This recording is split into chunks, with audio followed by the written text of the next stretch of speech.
साथियों नमस्कार, राम राम। आज बहुत बड़ी खुशी की बात है। आज 10वीं और 12वीं बोर्ड परीक्षा का परिणाम आने वाला है और उन सभी छात्र छात्राओं को मैं कहना चाहता हूं जिन्होंने 10वीं और 12वीं बोर्ड की एग्ज़ाम दी है।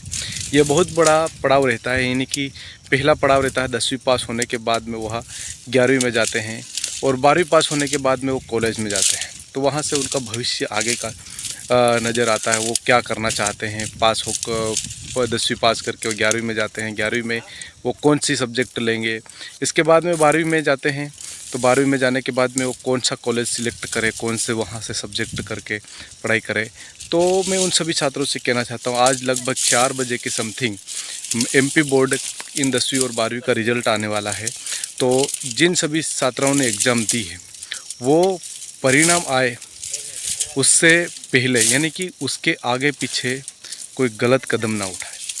बहुत बार ऐसा होता है कि आपने देखा होगा कि 10वीं और 12वीं की परीक्षा में फेल हो जाते हैं बच्चे, तो कहीं ना कहीं वो आत्महत्याएं कर लेते हैं, कहीं वह फांसी खा लेते हैं, चाहे जहर पी लेते हैं या फिर ऊपर से कूद पड़ते हैं। ऐसी तमाम सारी दिक्कतें छात्रों के बीच में होती है क्योंकि उनका एक ईयर ख़राब हो जाता है। लेकिन सभी छात्र धैर्य बनाए रखें, अपना जो भी परिणाम आता है, आपकी मेहनत के अनुसार आपका जो परिणाम आएगा उसके बदौलत आपको जो परिणाम है वो मिलेगा। आपके जो परसेंट है, आपका जो लक्ष्य था कि कैसे मैं कितने परसेंट बनाऊंगा। लेकिन इसके बीच में ये सवाल ज़रूर उठता है कि बहुत सारे बच्चे ऐसे रहते हैं जो इतनी मेहनत करने के बाद में कहीं फेल हो जाते हैं, वो लक्ष्य पे पहुंच नहीं पाते हैं, तो वो गलत कदम उठा लेते हैं।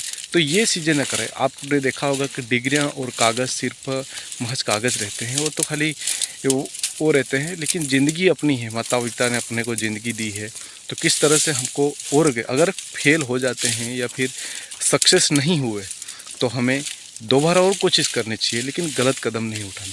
तो कभी भी कोई भी छात्र अभी 4 बजे के समथिंग जो परिणाम आएगा उसमें कोई अपना गलत कदम ना उठाए। और अगर कुछ हो भी जाता है, फेल हो जाते हैं या फिर कोई ना कम नंबर आते हैं, तो अगला और प्रयास करिए, जिससे अपना ईयर भले एक ज़्यादा होगा। लेकिन बहुत बार ऐसा होता है कि बहुत सारे उनके साथी लोग हैं वो आगे बढ़ जाते हैं, आगे पास हो जाते हैं। तो 10वीं 12वीं बाद ये लड़कों के बीच में वो मानसिकता रहती है कि यार मैं कैसे करूँगा और कैसे मैं आगे बढ़ूँगा, ऐसी तमाम सारी बातें रहती है। लेकिन साथी लोग आगे बढ़ जाते हैं और वो पीछे रह जाते हैं।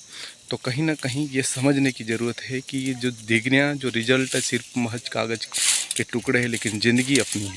तो इसलिए हमें अपनी ज़िंदगी को कैसे करना है, और अगर फेल भी हो जाते हैं तो हमें और अगला प्रयास करना चाहिए ताकि हम कोई गलत कदम नहीं उठाएं। पास हो जाएंगे उनको बधाई, और अगर जो फेल हो जाते हैं या फिर हो जाते हैं उनको और प्रयास करना चाहिए, ये सोचना चाहिए। धन्यवाद।